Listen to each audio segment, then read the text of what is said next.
Because the LGB part is tired of y'all in the TIAQXYZ. Get off your fucking high horse and stop speaking on the behalf of people that don't agree with you. Who are you and what have you done for this community to have the audacity to exclude people advocating globally for your rights? What have you done for this community? You are not the reason I have freedom. Marsha P. Johnson is, and so many others like her.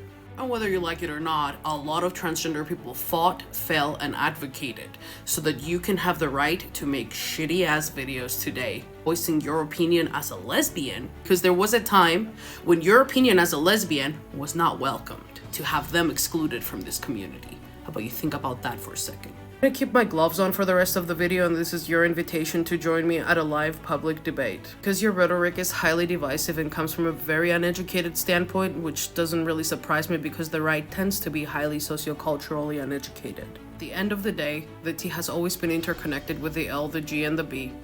And they have always been fighting for your rights since day one. You are so blatantly unaware of all of the transgender people fighting globally so that when you go on vacation with your girlfriend, you can hold her hand down the street without being publicly berated. Human rights and the whole community has never been a national issue. It's always been a global issue and an international issue. But most right-wing Americans like to see the world through a very microscopic lens. You don't understand how global frameworks actually impact you. Harvey Milk would be rolling in his goddamn grave, watching your videos and like-minded videos in 2025. They fought so that we can all come together and have basic human rights. Because you were abnormal, because you were less than any other woman, because you were not natural.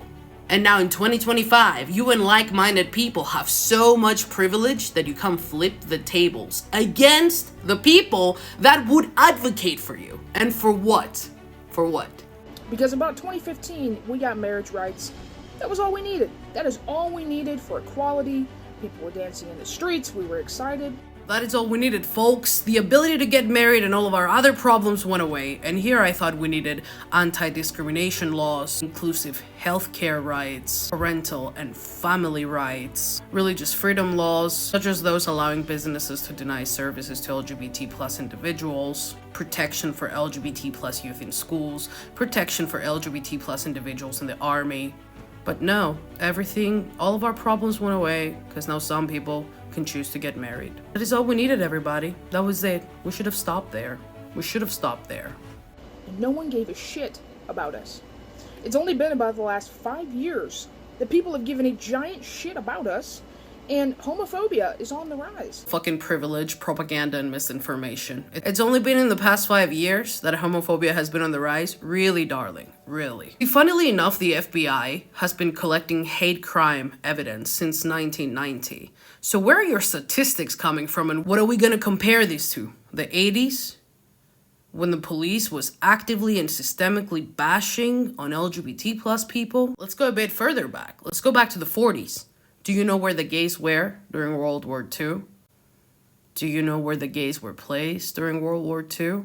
But no, in your own little Republican right-wing bubble, homophobia has only been a problem because people didn't stop. We were given the very insignificant right to get fucking married. And I'm not saying that wasn't progress. But your current president and people with like-minded rhetoric as yours just proved to the world that progress can be reverted.